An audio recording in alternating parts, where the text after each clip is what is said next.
Good morning, everybody, and welcome to Tech Talk on Toy Talk. Now, I am an expert in judging and recommending games and toys, but I cannot be an expert at everything. So this morning, I've asked gaming guru Gareth Woods from Gaming Ventures to be with us, to share with us some of his insights into the gaming world. And as all of you know, although I love games and toys, real games and toys, I really do believe that we live in an and world, not an either or world.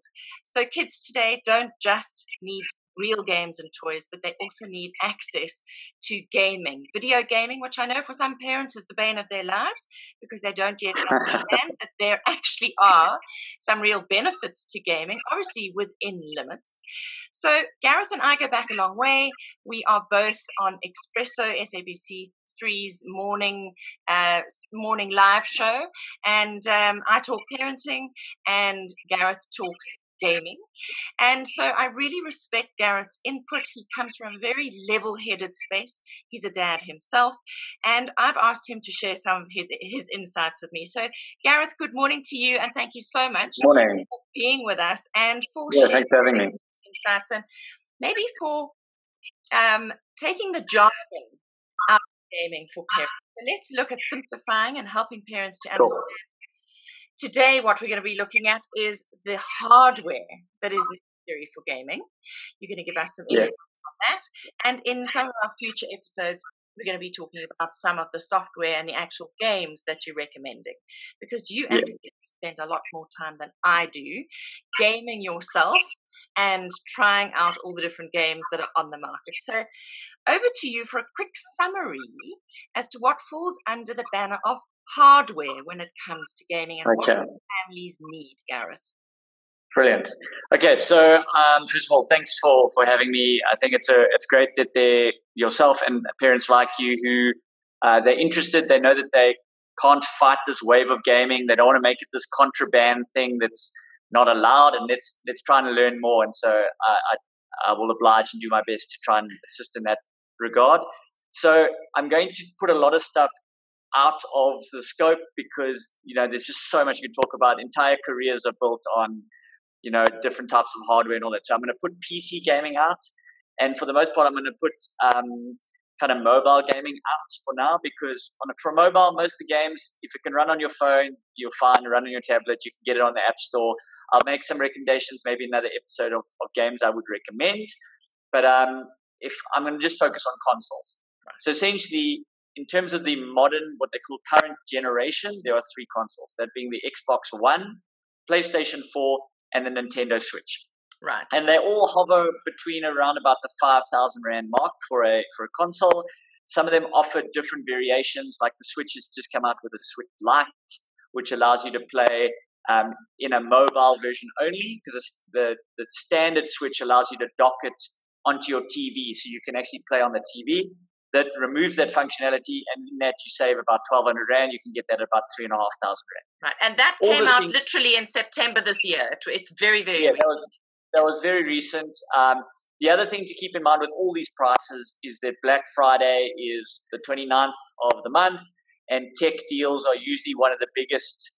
They'll do like Black Friday and then like Cyber Monday or whatever. Right. So a whole weekend of deals. I see that Xbox and PlayStation have both announced their pricing. You're going to be picking up an Xbox One, which is the latest one, with a controller for around about 5,500. And a PlayStation, you'll be picking up probably around about the same, maybe 500 Rand more. Okay, so that's one of the reasons why I thought it was a good idea to start talking tech now, the week before Black Friday, so that any families who are considering adding this to the gifts under the tree this year might actually get it at a good deal. Okay, so things to consider obviously is the Black Friday prices. We don't know what they are yet, but you can look up for that. I wouldn't recommend buying this week. Wait till Black Friday to see, put an alert or something, or what I recommend doing, what I do is go on to whatever your retailer of choice is and put all that stuff on your wish list or in your cart, and then you'll get a notification of the stuff that's on your wish list is now on sale. Then it's there, and rather than spending time trawling through websites trying to find deals, put the stuff that you want into your basket and then get a notification. So you can just go in, buy, leave, and not have to deal with the pitchforks and all that tend to happen in stores and online. That being said, the one thing to think about is that both the Xbox, whatever the next one's going to be called, and the PlayStation 5 are likely to come out next year at the end of the year. A lot of people are saying, well, now's maybe not a good time to buy because you're going to be, essentially buying, buying anything. Old tech. 100%. Two things to consider in that regard. The new PlayStations and Xboxes will come out with very hefty price tags when they first come out. And so if you're not the kind of person that bought the latest gen tech at launch, if you're not the kind of person that sits outside the iStore for the latest iPhone and you don't mind getting it a year later, then don't worry about it. Don't fall into that argument if you're not the type. So if you're not an early adopter, don't panic. Okay. Which, let's be honest, if you're consuming this content from Nikki, you're probably not. You're here interested in the space, but you're not an early adopter. If you are. Did you buy the last PlayStation when it launched? Then you are. If not, don't worry about it. So, but I think a lot of sales guys will try and push that argument because they're like, no, wait, buy the PlayStation 5 at like $8 or $9 grand. No, buy the PlayStation 4. The prices are going to be good for Black Friday. You'll probably get it under $6 grand. The other thing to consider is they'll probably be bundled with a lot of games. So you'll get a lot of cool stuff that's come out. The console itself is quite late in its life cycle. It came out in 2015. And so it's about 4 years in now. So there are a lot of games that you can pick up secondhand at a BT Games or a Gumtree. I remember I bought my PS3 quite late in the life cycle. I bought it about 3 years in, and I would go to BT Games with like 300 rand, and I'd pick up like 3 games. Yeah, because just from my experience, I have boys and they enjoy gaming. They're not particularly fanatical about it, but I think we're sitting with the PlayStation 2015 version, and BT Games has been the place we've gone. You don't have to buy first-hand games. Second-hand games are absolutely fine. The one good thing about BT Games is, of course, that they check your child's ID. So they're looking at what your child is buying versus their age and the age recommendations on a game. So I actually have appreciated the care that BT Games has taken in trying to ensure that your children actually are using or engaging with age-appropriate content. But let's not digress. 100%. Back to the hardware. Cool. So then the other thing about it is so we're talking about the games and the backlog and all that stuff you can buy. Check out Gumtree. You guys are always selling all the games. You can find stuff. And then the console life cycle. So PlayStation in particular and Microsoft with Xbox, they support their consoles quite late after the new ones arrive. So for example, when I bought my PS4, they were still supporting PS2 and PS3. The PS5 has also been confirmed to be backwards compatible, which means all your PS4 games you will be able to play on a PS5. So don't worry that you're buying DVDs and you won't be able to play it on your Blu-ray player, as an example. Okay. All these games you'll be able to play still on your PS5. And that's an important consideration, I think, because when you consider that new games cost anywhere upwards from about 900 rand. It's quite a lot of investment. And if you land up not being able to use them, it's really irritating. So being backwards compatible, that would be a word that you'd need to ask the sales assistant.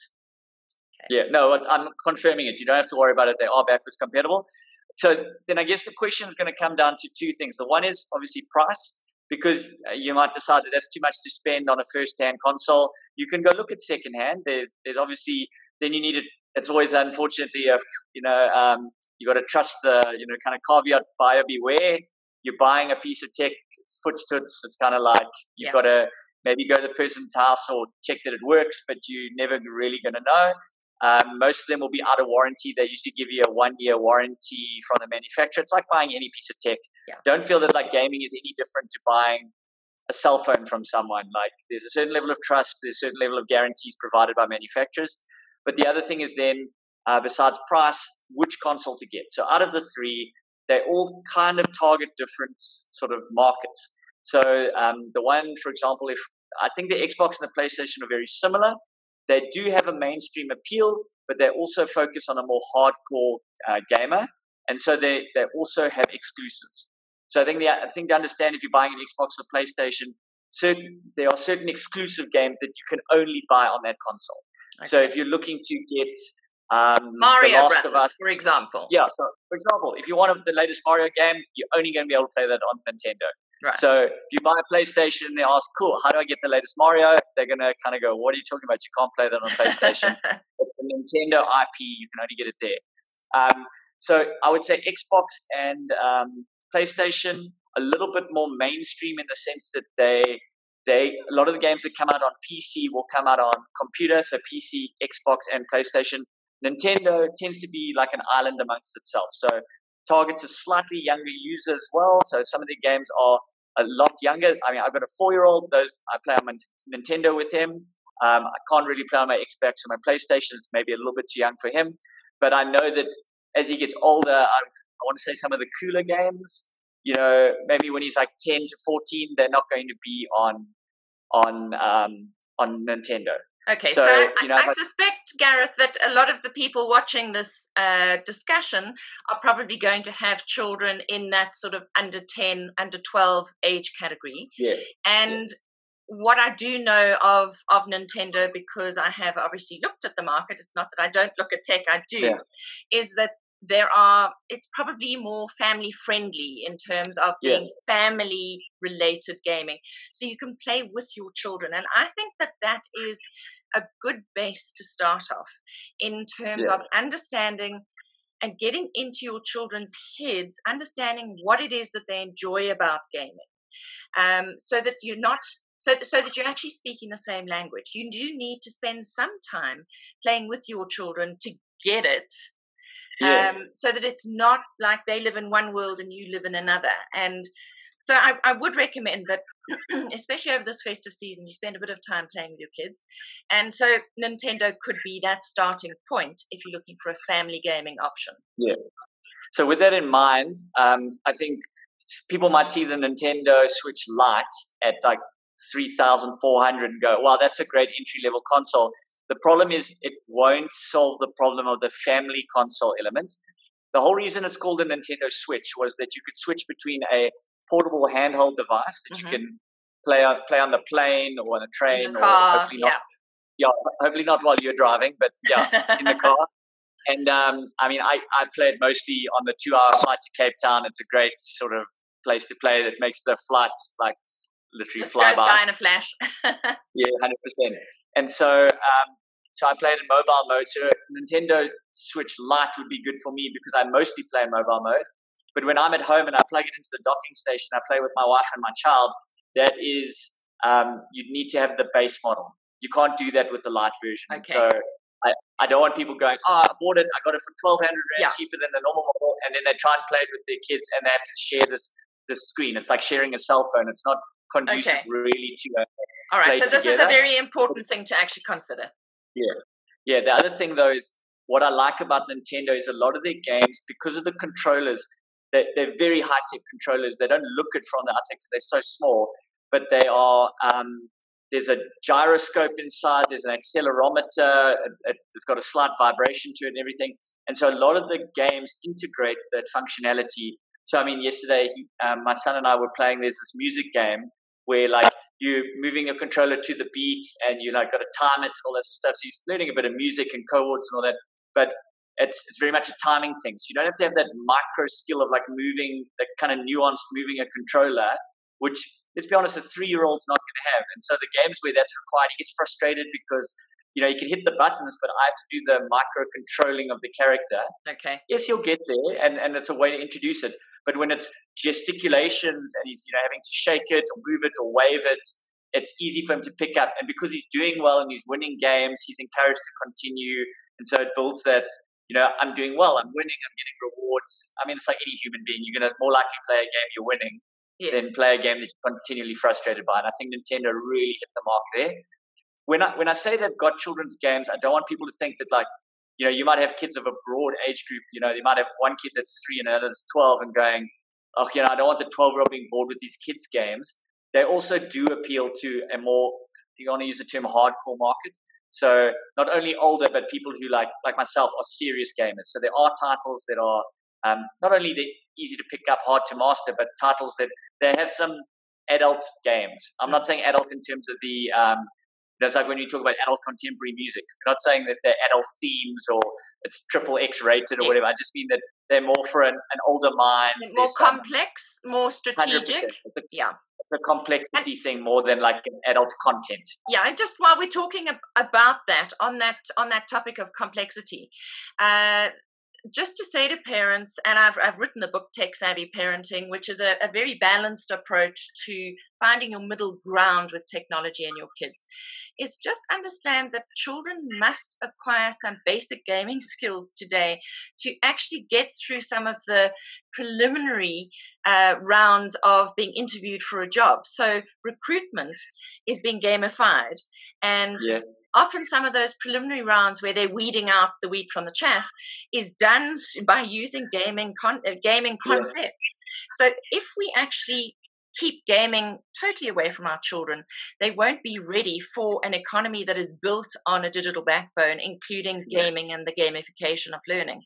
So while I'm not advocating that we have an unbalanced approach and give children carte blanche to play for as many hours as they like, and we'll get into that more in some of the later interviews, we do need to recognize that we live in a world that is both real and virtual, and our children need to learn how to navigate both.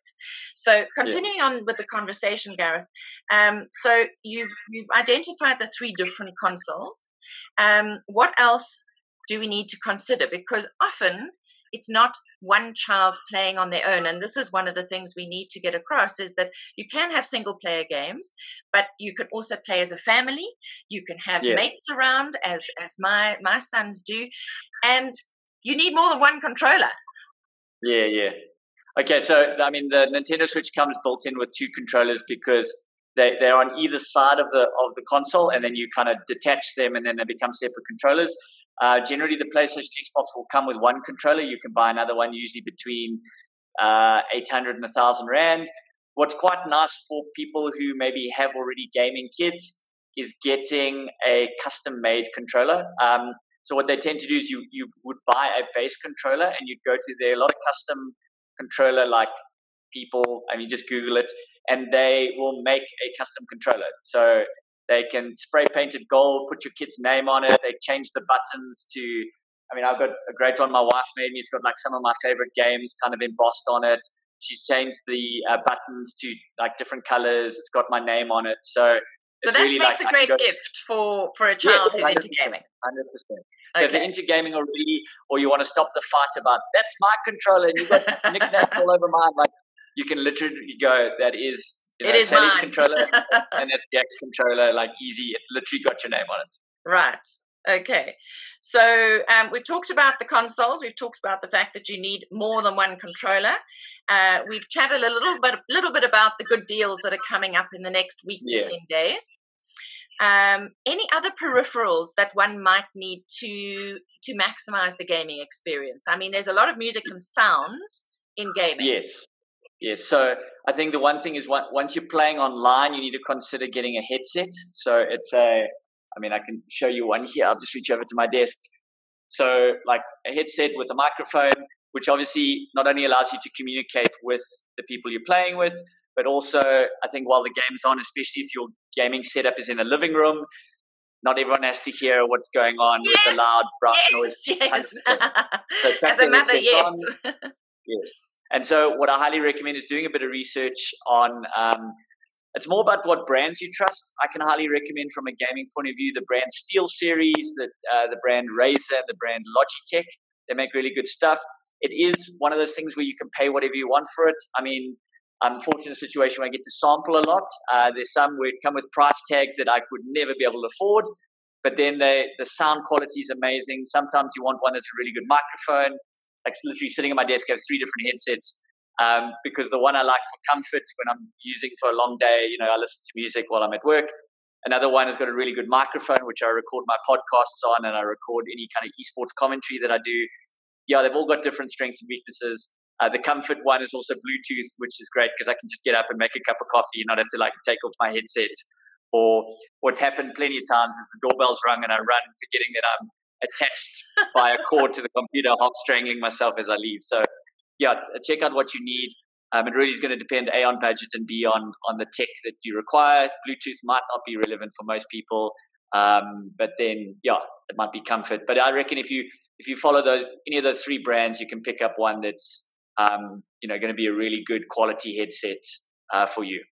Okay, fantastic. Before we wrap up this particular conversation, is there anything else we've skipped out on the hardware side of things?